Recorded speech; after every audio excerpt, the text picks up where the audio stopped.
The smoke rose from the broken colony like dark fingers reaching toward the sky. Commander walked through the ruins with her boots crunching on broken glass and burned metal. Behind her, 3 members of her crew followed with weapons ready. They were not soldiers. They were salvagers, people who collected valuable things from dead places and sold them to survive. The galaxy was full of dead places these days. "Commander, we should leave," said her first mate. He was a big man with a nervous voice. "The hegemony did this. They might come back." Knew he was right. The collective hegemony ruled most of the galaxy with an iron fist. They had done this destruction. The burning buildings, the bodies she tried not to look at, all of it was their work, and they did not like witnesses. But her scanner showed life signs ahead. Something was still alive in this nightmare. "5 more minutes," she said. The crew exchanged worried looks but followed her. That was the thing about. She made bad decisions, but people followed her anyway. Maybe because she was the only captain who treated her crew like family instead of employees. They found the collapsed building at the edge of the colony. It had been some kind of home once. Now it was just a pile of broken walls and a half-fallen roof. The life signs came from inside. "Could be survivors," said the ship's engineer. She was small and quick with clever hands. "Could be something dangerous." "Colony," said the medic. He pointed at symbols on a broken wall. This was a nesting ground. Everyone went quiet, even felt her stomach turn cold. Were monsters. Everyone in the galaxy knew this. They were giant reptiles, 12 meters long when fully grown, with scales like armor and breath that could melt steel. They had fought the hegemony for centuries. They attacked ships. They destroyed colonies. They were the galaxy's nightmare, and parents told children scary stories about them. "We should definitely leave now," said, but was already climbing through the broken entrance. She told herself it was curiosity. She told herself she just wanted to see, but deep inside something else pulled her forward. The life signs on her scanner were small, too small for adult. The inside of the building was dark and smelled of smoke and something else. Something like copper and burned meat, turned on her light and swept it across the space. She saw the adult first, a female massive even while lying on her side. Her scales were cracked and blackened. Her breathing was shallow and wet. Dark blood pooled beneath her body, spreading slowly across the floor. She was dying. Anyone could see that. Then saw the children. 3 baby huddled against their mother's body. They were small, no bigger than earth dogs. Their scales were soft and colorful, not yet hardened into armor. Their eyes were huge and wet with tears. When they saw, they moved, but they did not attack. They threw themselves between her and their mother, spreading their tiny wings and trying to look fierce. They were shaking with fear. Translator crackled, and she heard their voices. They were so young that they spoke simply, like human toddlers. "Please," said the biggest one. "Please, no hurt, please." "Mommy is sick," said the middle one. "Mommy is dying." The smallest one just cried. It pressed against its siblings and made sounds that needed no translation. It was the sound of a child who was terrified and did not understand why bad things were happening. Had her weapon in her hand. She did not remember drawing it. Every story she had ever heard told her these were monsters. Every survival instinct told her to shoot first.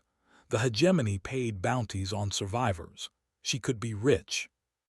The biggest baby looked at her weapon. Then it looked at her face.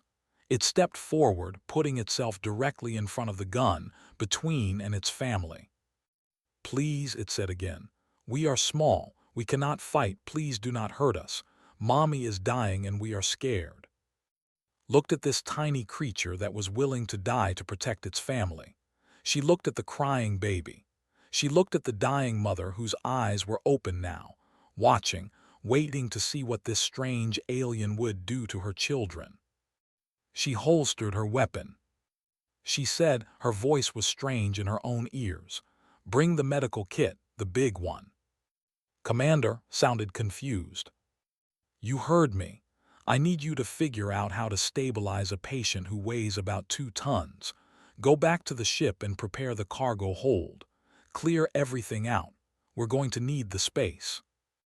Used her first name, which meant he was serious. These are, the hegemony will kill us. Every bounty hunter in the sector will hunt us. This is suicide. Probably, agreed. She knelt down slowly, making herself small and non-threatening. The baby watched her with those huge, wet eyes. But I'm not leaving kids to watch their mother die alone, so either help me or get out of my way. There was a long silence, then pushed past with the medical kit.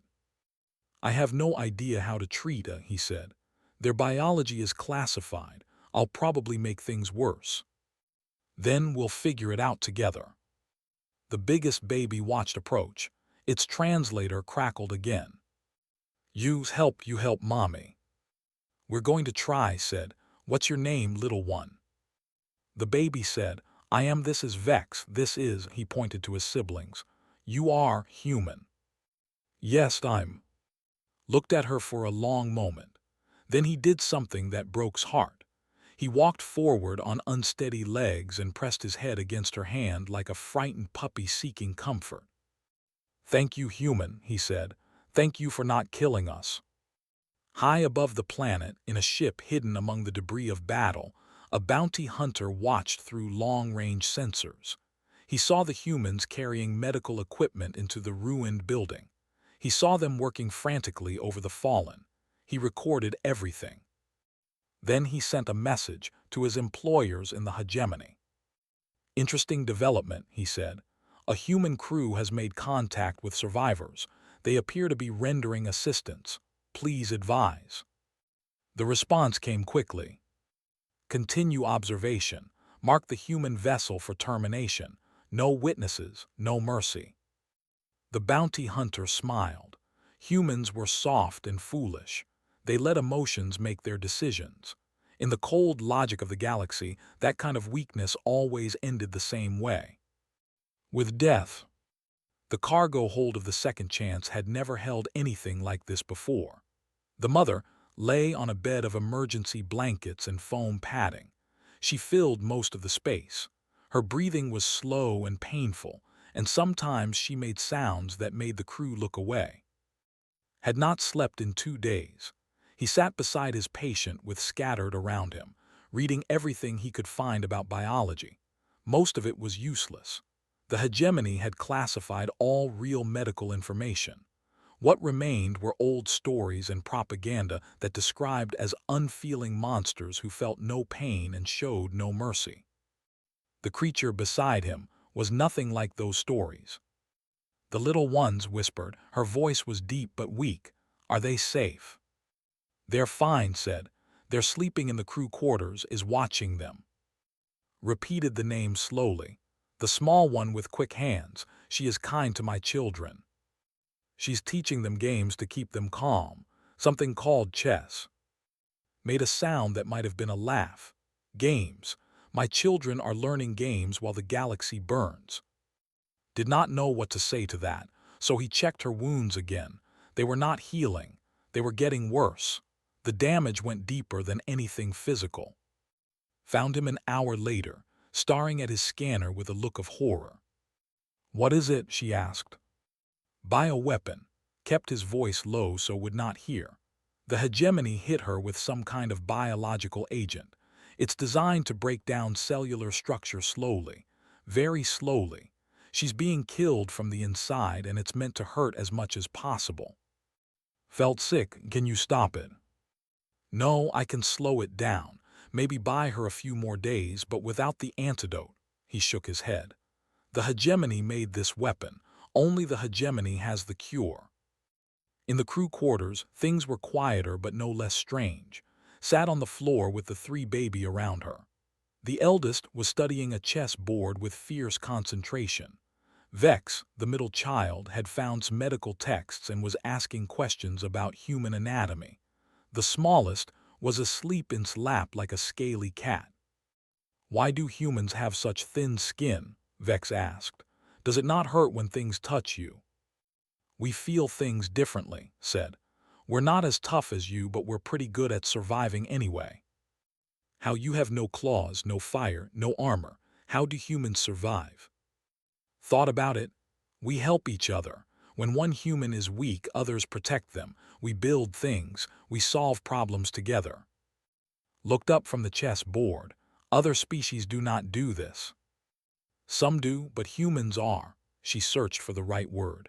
Stubborn about it, we help even when it's a bad idea, even when it hurts us.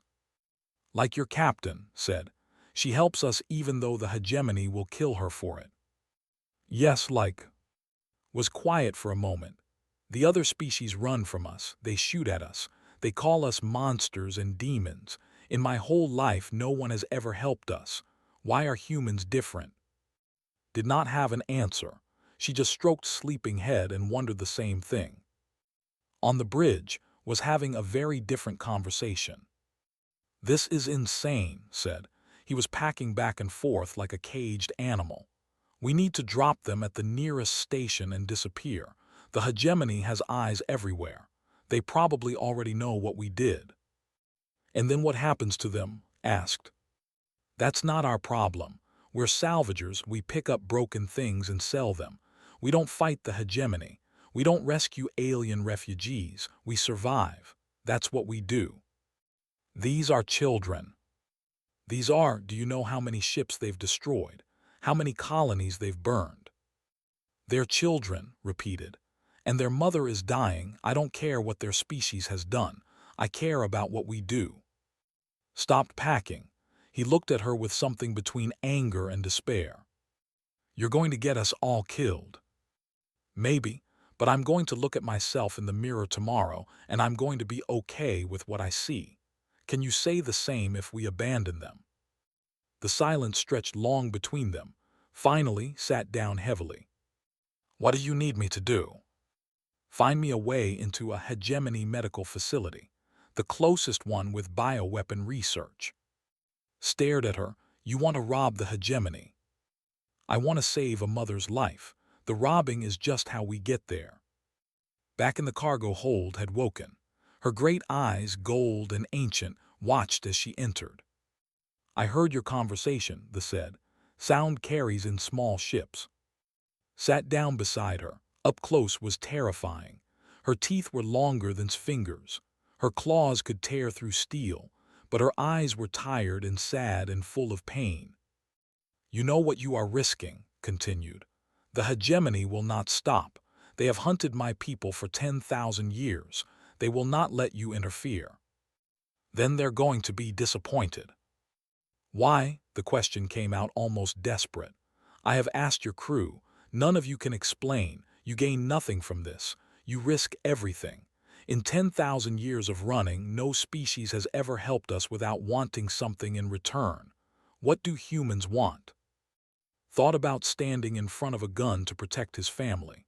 She thought about crying and Vex asking questions about medicine. She thought about all the empty places in the galaxy that the hegemony had made.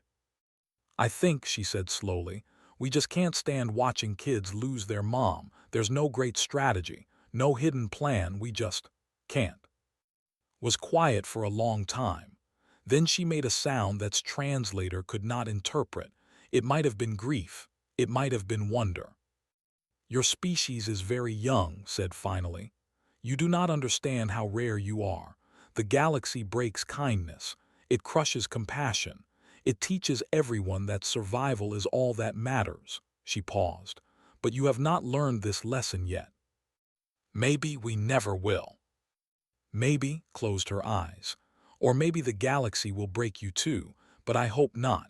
For the first time in 10,000 years, I hope. In the shadows of space, the bounty hunter's ship followed the second chance. He had received new orders. The humans were not just witnesses anymore. They were accomplices. They were examples that needed to be made. He was patient. He was professional. He had killed 100 targets and never failed. But as he watched the little human ship flying towards certain death, he felt something he had not felt in years. Curiosity. What kind of species risked everything for strangers? What kind of madness was this? He did not understand, but he was starting to wonder if maybe he should.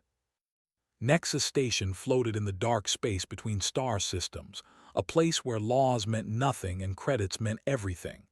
Pirates docked next to merchants. Smugglers drank with bounty hunters. Information was the most valuable currency, and everyone was selling something.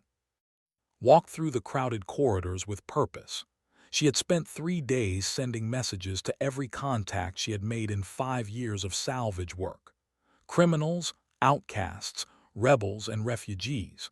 People who lived in the shadows because the hegemony had pushed them there. The meeting room was small and dirty.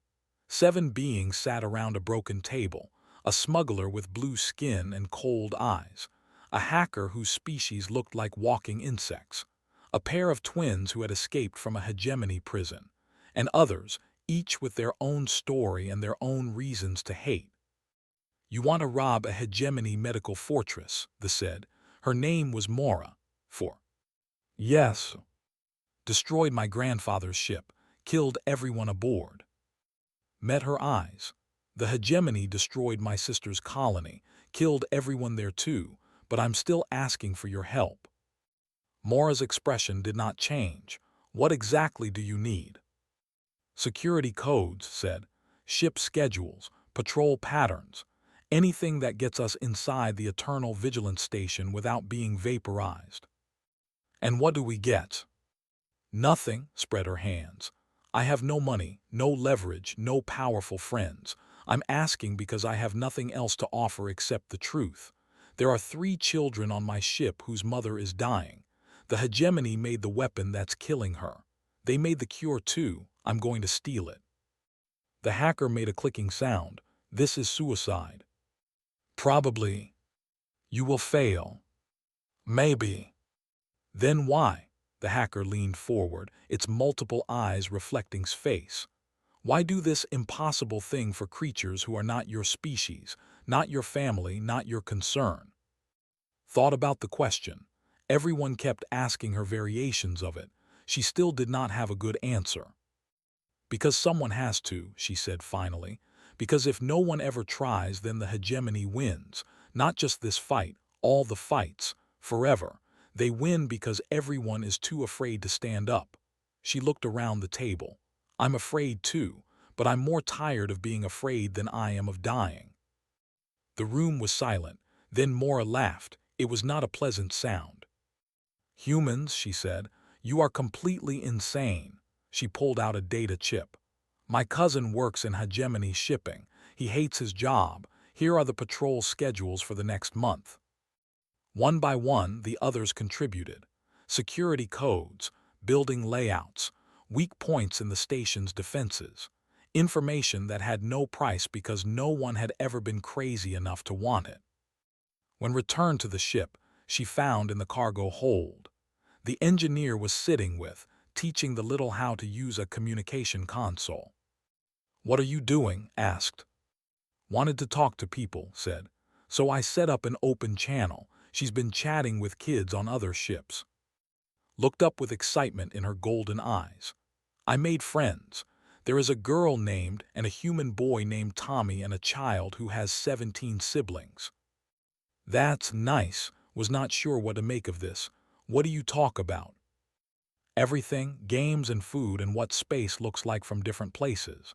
Tommy says Earth has blue skis. Is that true?" "Yes, it's true. I want to see blue skis someday." His voice was wistful. "Mommy says the hegemony destroyed our world. We do not have skis anymore, just running and hiding." Knelt beside the little dragon. "Maybe someday you'll see Earth's sky. I'd like to show it to you." His tail wagged like a happy dog.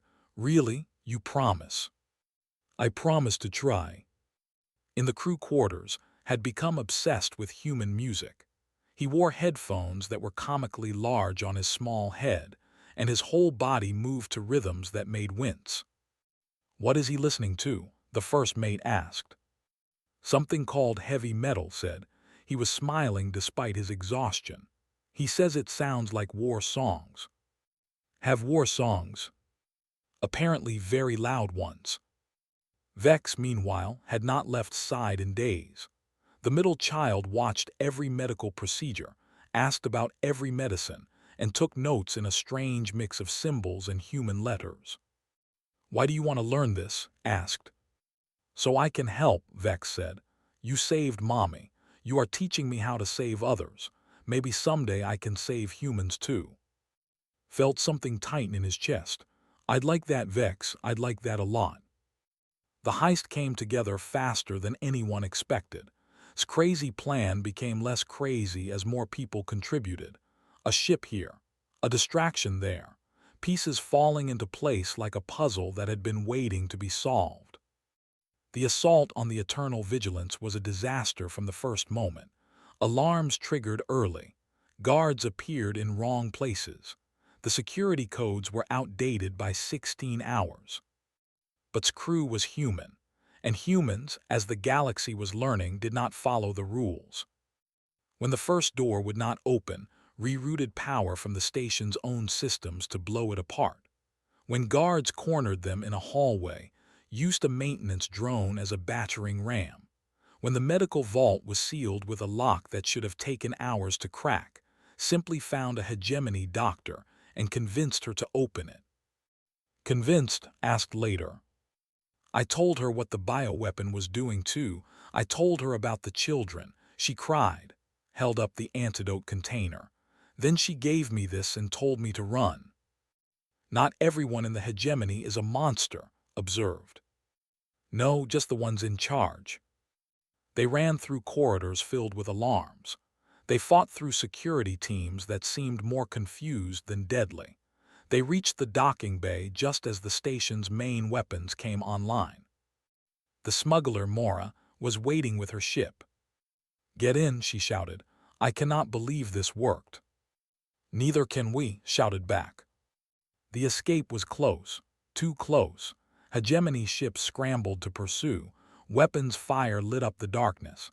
The ship shook and groaned as its shields took hit after hit. But they made it. Somehow, against all logic and probability, they made it. When injected the antidote into his massive body, the effect was almost immediate. Color returned to the scales. Her breathing deepened. Her eyes cleared. "You did it," whispered. "You impossible humans, you did it." The children gathered around their mother, crying and laughing and speaking in rapid that the translator could not keep up with. Watched them and felt something she had not felt in years. Hope. Then her communicator crackled with bad news. "Commander's voice was flat. Hegemony battle fleet on approach, 15 ships, they've found us." The hope faded, the reality returned. They had saved, but now they all might die anyway. Looked at the family she had risked everything for, at the children who were just starting to believe they might survive, at the mother who had been given a second chance at life. "Then we run," she said. "We run as far and as fast as we can, and we don't stop until we're safe." "There's nowhere safe," said. "Not from 15 ships." "Then we'll find somewhere new." His jaw tightened. "We didn't come this far to give up now." The second chance was dying. 3 of its engines were damaged. Its shields flickered on and off like a broken light. Smoke filled the corridors, and every alarm that still worked was screaming. Behind them, the hegemony fleet closed the distance with cold efficiency. 15 warships against 1 wounded salvage vessel. The math was simple and terrible. Sat on the bridge, bleeding from a cut on her forehead. Around her, the crew worked frantically to keep their ship alive just a little longer. In the cargo hold, protected her children with her body, ready to fight even though she was still weak from her injuries. "Shields at 12%, reported. "We have maybe 10 minutes before they finish us." "Communications?" asked. "Still working for now." Made a decision. If they were going to die, the galaxy would know why. She opened a broadcast on every frequency she could reach, not encrypted, not hidden, open for anyone to hear. "This is Commander of the salvage vessel Second Chance. I am broadcasting to anyone who can hear me." The bridge went quiet. Everyone watched as spoke. 3 weeks ago, I found a family in the ruins of their home. A mother and 3 children. The hegemony had tried to kill them. They had tried to kill all the, and I learned something that changed everything I thought I knew. She paused, gathering her thoughts. They are not monsters. They never were. 10,000 years ago, they refused to bow to the hegemony, so the hegemony tried to destroy them. Every attack, every burned colony, every terrible story you've heard was just the trying to survive, trying to protect their families, trying to exist in a galaxy that had decided they should die. Was monitoring the hegemony fleet. They're trying to jam us. Keep the broadcast going as long as you can. Continued. I don't expect anyone to help us. The hegemony is powerful and we are small, but before we die I want the galaxy to know the truth. I want you to see what I saw, not monsters, just a mother trying to save her children, just kids who asked me please not to hurt them. She gestured too. The engineer activated a video feed, showing and her children in the cargo hold, stood protectively in front of his siblings.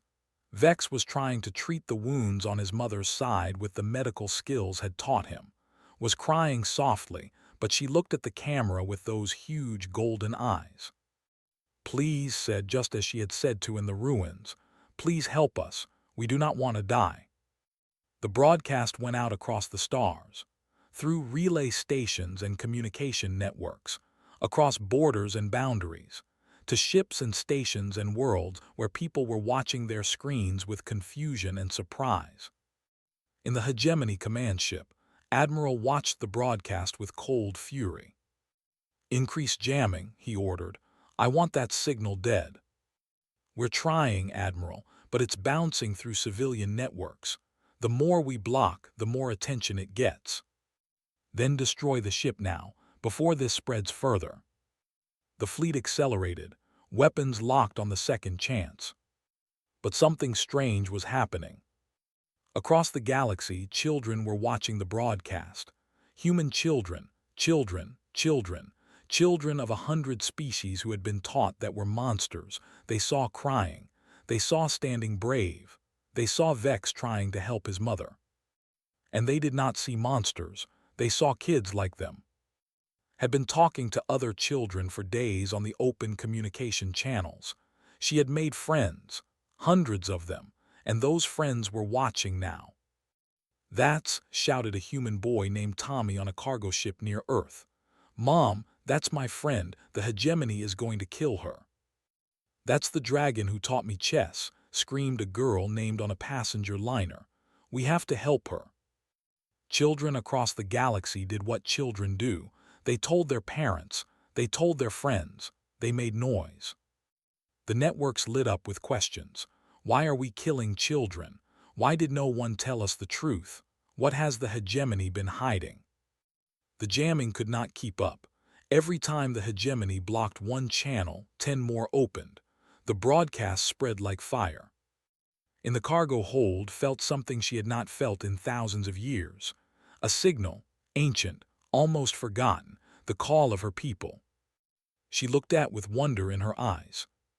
Something is coming, she said, something impossible. They appeared from the darkness between stars. Ships of strange design, old but powerful. 300 of them, emerging from hiding places that had kept them safe for generations. The refugee fleet, the last survivors of a murdered civilization. Their leader, an ancient male named, opened a communication channel. This is Fleet Elder of the Remnant. We received the signal. We came expecting to collect bodies. His voice broke. Instead, we find our people alive, and we find humans. Answered, Elder, I'm commander. Your people need help. So I see. There was a long pause. Why have you done this, small creature? Why risk everything for strangers? It was the same question everyone kept asking, but this time answered before could. Because that's what humans do, the medic said simply. We find people who need help and we help them, even when it makes no sense, even when it costs us everything. Was silent for a long moment. Then he laughed. It was a deep, rumbling sound like distant thunder. Your species is either very brave or very foolish. Probably both, admitted. Then we will be brave and foolish together. His voice hardened. All ships protect the human vessel. Today we fight not as refugees but as warriors. The fleet moved to intercept the hegemony armada. It was not an even fight. The hegemony had better ships, better weapons, more experience, but they had something else. They had rage. 10,000 years of running, hiding, watching their people die. 10,000 years of being called monsters while the real monsters hunted them. And they had hope. For the first time in generations, someone had stood with them. Someone had said, no, this is wrong, and meant it. The battle was fierce. Ships burned on both sides. The darkness of space lit up with weapons fire. The second chance shook and groaned as explosions rocked the area around it. But slowly, impossibly, the hegemony fleet began to retreat, not because they were losing, but because the broadcast was still going. The galaxy was still watching, and the admiral realized that every shot his fleet fired was being seen by billions of eyes. "Admiral," one of his officers said nervously, "Command is asking why we're attacking civilians on live broadcast." Admiral stared at the screen showing the human ship, the fleet, and the chaos of battle. He had been a soldier for 200 years. He had followed orders without question. But even he could see that this fight was already lost, not in space, in the hearts and minds of everyone watching. "Fall back," he said finally. "All ships fall back. We'll deal with this another way." The hegemony fleet into the darkness, leaving behind debris and questions, and a galaxy that would never see things the same way again.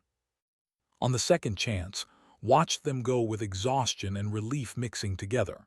Beside her, pressed against her leg. "We won," the little dragon asked. "For now," said, "we won for now. Will you stay with us?" His voice was small and hopeful. "Will you be our friend forever?" Knelt down and hugged the little. She smelled like smoke and something sweet, like flowers from a world that no longer existed. "Forever is a long time," said, "but I'll stay as long as I can, I promise." His tail wagged. "That is enough, that is more than enough." 1 year had passed since the Battle of the Expanse. The galaxy had changed in ways no one expected. The Refugee Compact now had protected status, recognized by 47 species who had watched the broadcast and decided that enough was enough. It was not safety, not really. The hegemony was still powerful, still hostile, but it was a start. For the first time in 10,000 years, they had allies. The second chance had become famous. Too famous, sometimes thought. She missed the days when she was just a salvager picking through ruins. Now she was a symbol. People stopped her in stations to shake her hand or take pictures. Children sent her drawings of dragons and humans standing together. But there were good things too. Had become a chess champion, not just among children. She had defeated 3 adults and was now studying to compete in the Galactic Chess Federation. Her face appeared on news broadcasts, and human children across Earth's colonies thought having a dragon pen pal was the coolest thing in the universe. Had started a band with 3 human teenagers and a drummer. They called themselves the Fire Breathers and played music that made parents cover their ears. But the kids loved it. At their first concert, 10,000 young beings of different species danced together, and no one remembered that they were supposed to be afraid of each other. Vex had enrolled in medical school. He was the first ever admitted to a human educational institution. His professors said he had natural talent, visited every month to check on his progress and always left smiling. Had healed completely. She now served as an ambassador between the fleet and the new alliance. She was good at it. Her calm voice and ancient wisdom helped smooth over conflicts that might have become wars. And was tired, happy but tired. Today she stood in a great hall on a neutral station, receiving an award she did not want. The Galactic Council had organized a ceremony to honor extraordinary contributions to understanding.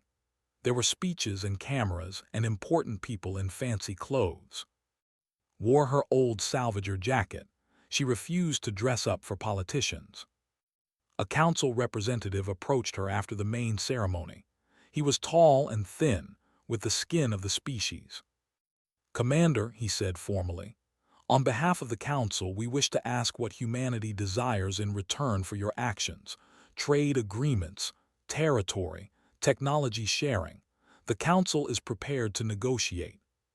Stared at him, "What we want." Yes, every species that does something of significance expects compensation.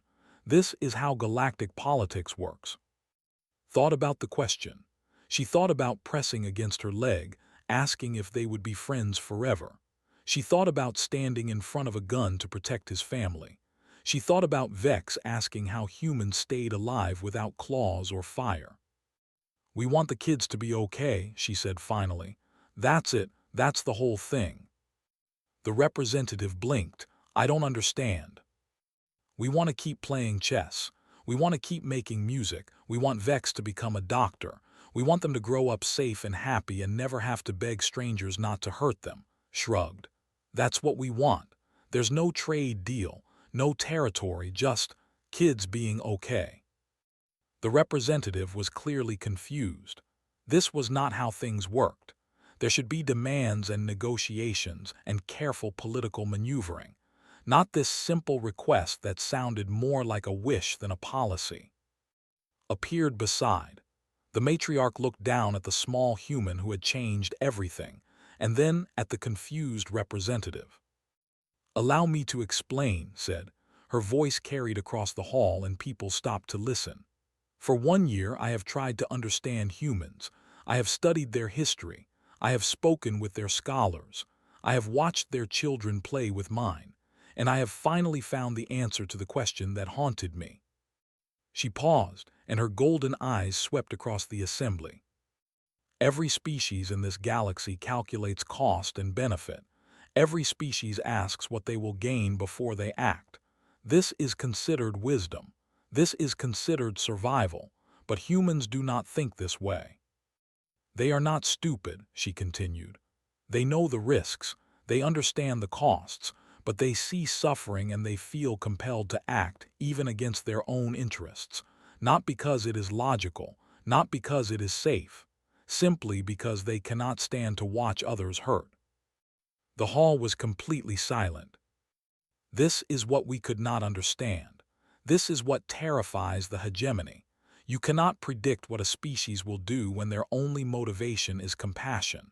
You cannot control them with threats or buy them with rewards. They will risk everything for strangers. They will die for children who are not their own. Looked at with something like love in her ancient eyes. "In 10,000 years, no species helped us. Not one. They all calculated the costs and decided we were not worth the risk. Then one small human with no weapons and no power saw my children crying and chose to stand with us anyway." She turned back to the assembly. "This is what humanity is. This is why the galaxy will never be the same. Not because humans are strong, not because they are clever, but because they care. And that caring is more powerful than any weapon, any fleet, any empire." The silence stretched on. Then from somewhere in the crowd someone started clapping, then another, then 100. Stood in the middle of the applause, feeling embarrassed and proud and tired all at once. She caught sight of her crew in the audience, was wiping his eyes and pretending he wasn't, was smiling, was holding on her shoulders so the little dragon could see everything. After the ceremony, escaped to a quiet balcony overlooking the stars, found her there. "You looked uncomfortable," they said. "I'm not a hero, I just did what anyone would do." "No," settled beside her, her massive form somehow seeming gentle. "That is the point. Anyone would not do it. That is what makes you remarkable." They watched the stars together in comfortable silence. "What happens now?" asked finally. "Now we live, we build, we make the galaxy better one small kindness at a time." His tail curled around like a protective blanket. My children will grow up knowing that the universe contains humans. They will tell their children and their children's children. For 10,000 years, our stories were about running and hiding. Now they will be about the tiny, soft, impossible creature who taught us that kindness still exists. Laughed, I'm not that tiny. Everyone is tiny. From inside the hall, they could hear bands starting to play. The sound drifted out to the balcony, young and loud and full of hope. The hegemony won't stop, said. They'll try again. Yes, but now they face something they never expected. Not just humans, but a galaxy that is starting to remember what it means to help each other. His voice was warm. You did not just save my family, you reminded everyone that compassion is possible. That is a fire that cannot be put out. Thought about that. A year ago, she had been a salvager with a small ship and a tired crew. Now she had started something that might change everything. All because 3 children asked her not to hurt them. I'm going to need a bigger ship, she muttered. Laughed. The sound echoed across the station, deep and joyful and free. Somewhere inside heard her mother laughing and smiled. The galaxy was still dangerous. The hegemony was still powerful. The future was still uncertain. But tonight, children of 100 species danced together to music made by humans and dragons. Tonight, old enemies became new friends. Tonight, the galaxy looked at humanity and saw something it had never expected. Not a threat, not a competitor, not a primitive species to be ignored. A hope. And somewhere in the endless dark between stars, other species watched and wondered and whispered among themselves. The humans did what? For strangers, for children who were not even their own species. The questions spread, the stories traveled, and slowly, so slowly, the galaxy began to change. Because once the universe knows that kindness is possible, it can never completely forget. That is what the human did next. That is what astonished the galaxy. And that is just the beginning.